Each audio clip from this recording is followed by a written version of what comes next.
So yeah, I've got this massive bloody thing in my pocket, but I am also very pleased to see you. This massive mofo is Samsung's Galaxy Z Fold 5 and it'll cost you from £1,749.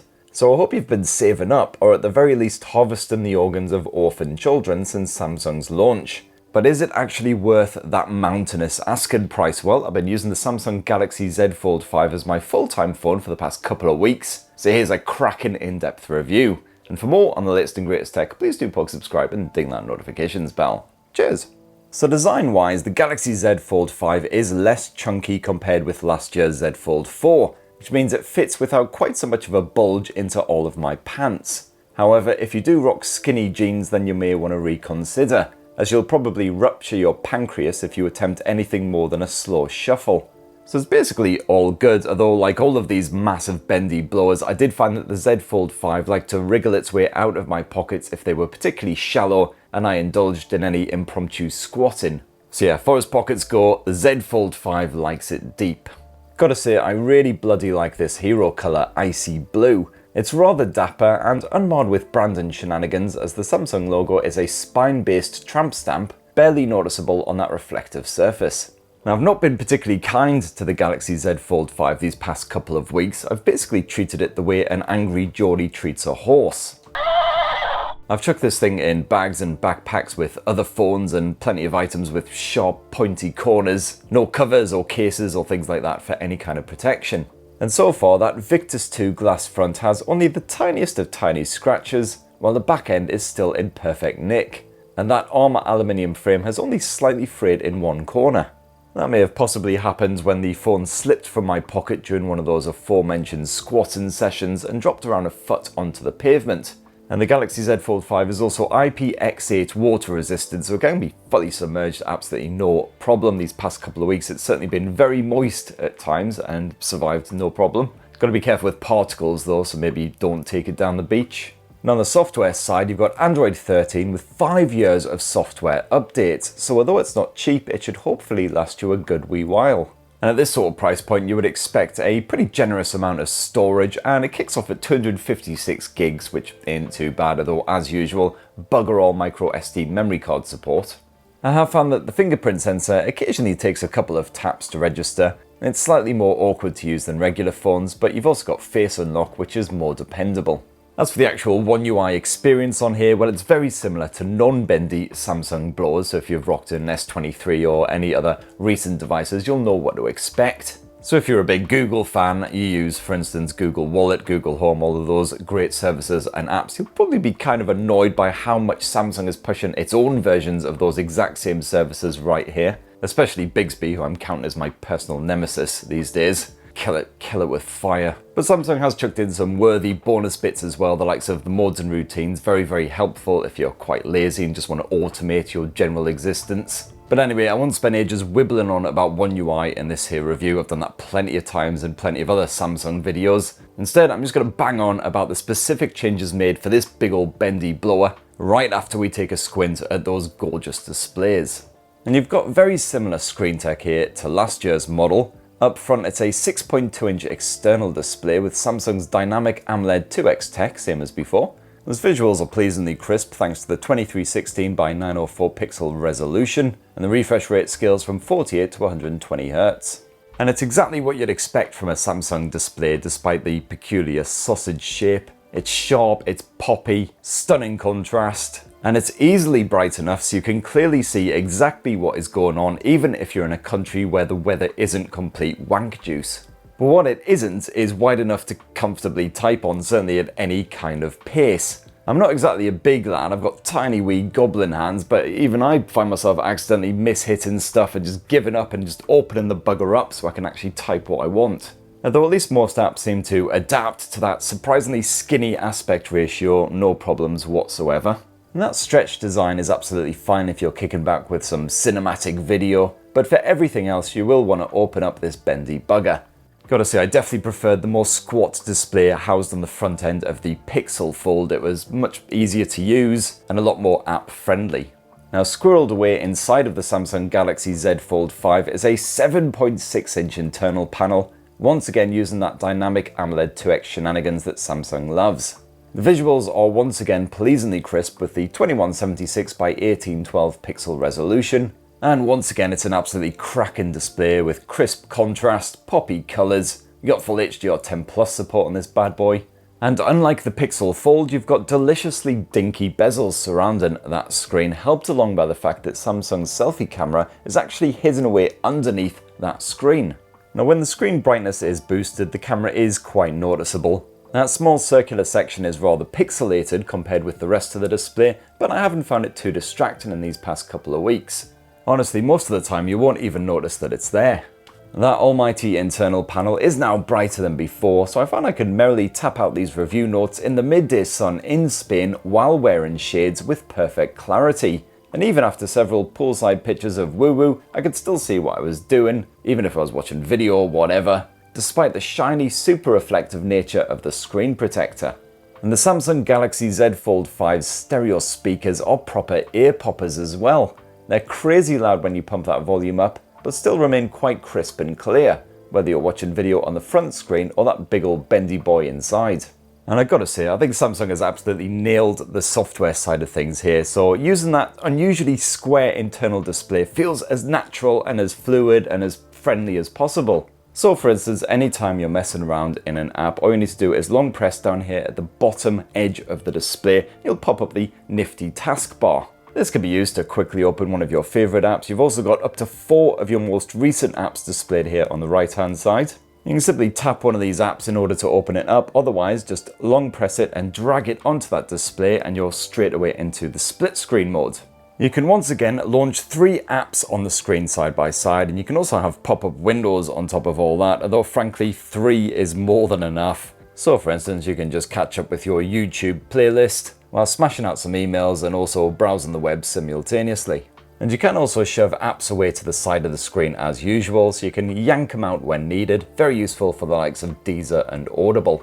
There's plenty of other great features in here as well, like being able to quickly copy stuff between apps just using 2 fingers. And once you've used this big screen for more than a day or two, it all feels really, really natural. You don't have to think about it, oh, how do I do the split screen again? How do I copy stuff? Even my tired, booze-addled brain got the hang of it pretty bloody quick.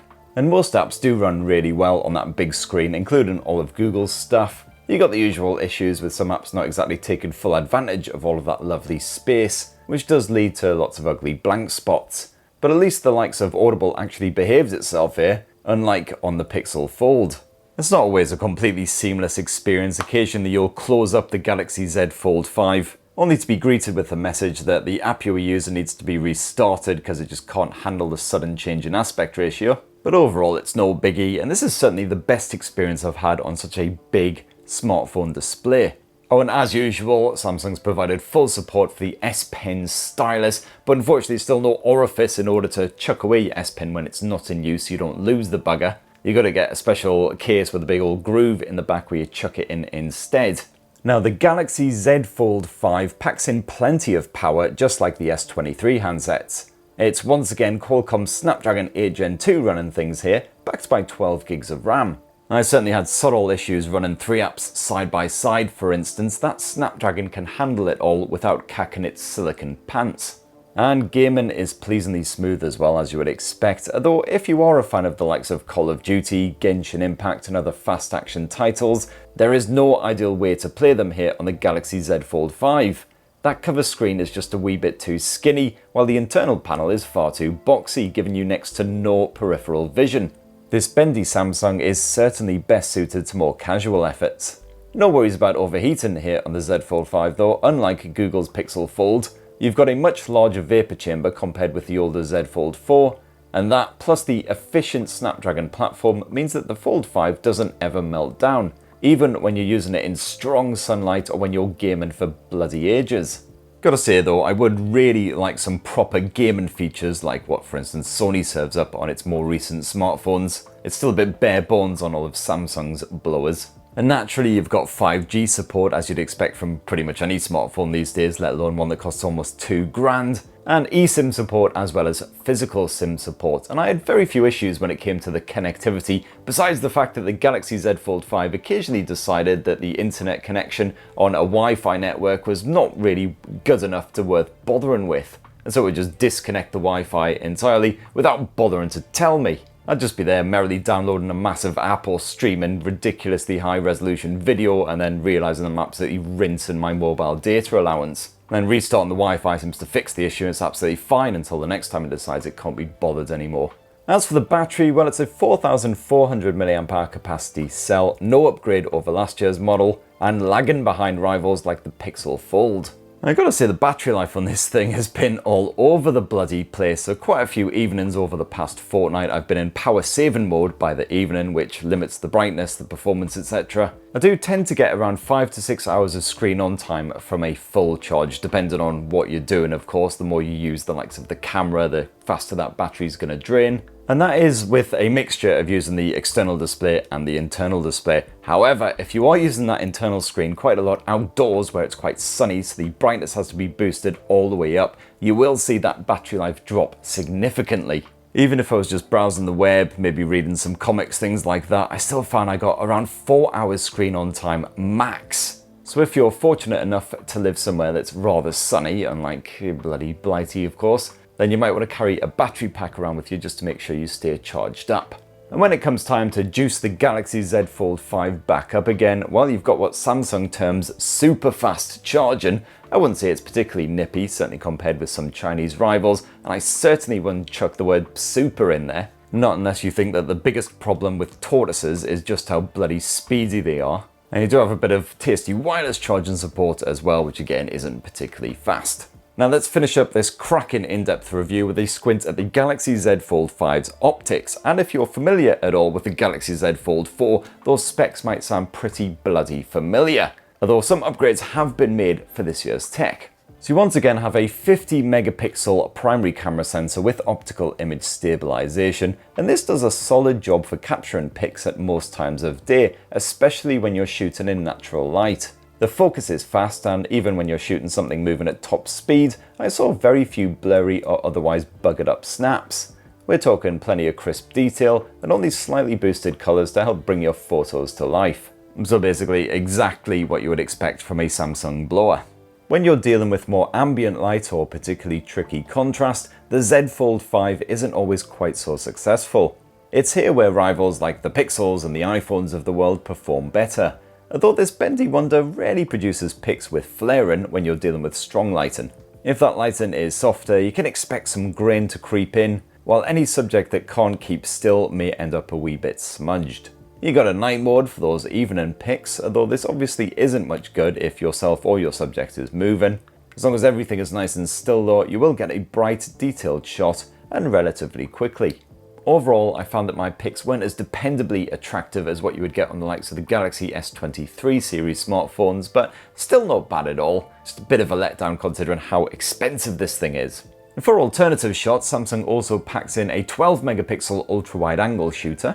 This is nothing out of the ordinary. It's more susceptible to oversaturation in stronger lighting and not quite as capable when it comes to capturing vibrant tones, but overall it's pretty decent.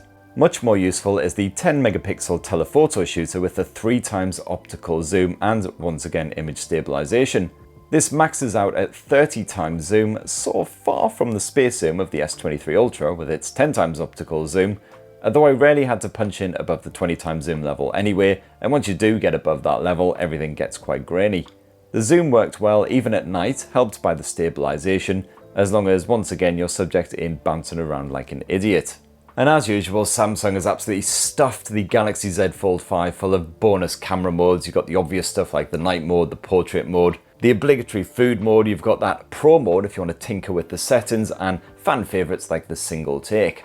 As for home movies, well, this foldable morpho is as good as ever. You can record up to 8K resolution video with smooth image stabilization, even when you're moving about the place at a reasonable pace. You've also got clear audio capture even at a distance, which is great for shooting those home movies with the family. And yeah, the picture quality takes an inevitable hit in more naff lighting, but at least you'll still end up with something serviceable. I gotta say, along with iPhone, Samsung blowers are one of my favourites when it comes to shooting video, and the Galaxy Z Fold 5 doesn't really disappoint. There is a simple 10 megapixel selfie camera on that cover screen, but you are best off using the rear cam for selfies. That is, of course, if you can deal with the slightly awkward way you have to handle this big square slab in order to take these shots. Thankfully you do have the hand recognition, so you don't have to mess around tapping that shutter button. And over the past couple of weeks, I've used the Galaxy Z Fold 5 a few times to do some Skyping and Zoom and basic video chat shenanigans using that internal 4 megapixel selfie cam, and it's actually surprisingly decent. The picture isn't as hazy, foggy and crappy as I was expecting. And there you have it, my lovelies. That is what I reckon of Samsung's Galaxy Z Fold 5 after using it as my full-time smartphone for a couple of weeks now. And I gotta say, even though I'm not really a massive fan of these almighty bendy blowers, I do prefer the likes of the flip style efforts, which are a lot more compact. I did really enjoy my time with this big old beast. A lot of that is down to Samsung's software, the fact that the internal display is very well supported indeed and an absolute joy to use. Unfortunately, that external display is still just a bit too skinny, a bit too annoying to do much of anything with. And it's a shame that Samsung still doesn't pack its best possible camera tech onto such an expensive blower. So my perfect massive foldable phone would be kind of a hybrid of the Galaxy Z Fold 5 and that Pixel Fold. I prefer the more squat nature of the Pixel Fold. You can actually use that external display and it is an absolute joy because it's quite compact but also just a great aspect ratio. Unfortunately, the Pixel Fold is also quite bulky at times, so yeah, which one should you chuck your almost $2,000 at? Well, I have done a side-by-side comparison of the pair if you want a closer look at the advantages and disadvantages of each. In the meantime, it'd be great to hear your thoughts on the Galaxy Z Fold 5 down below. As I say, it goes on general worldwide release this week. Please do poke, subscribe, ding that notifications bell, all the usual YouTube bollocks, and have yourselves a wonderful rest of the week. Cheers everyone, love you!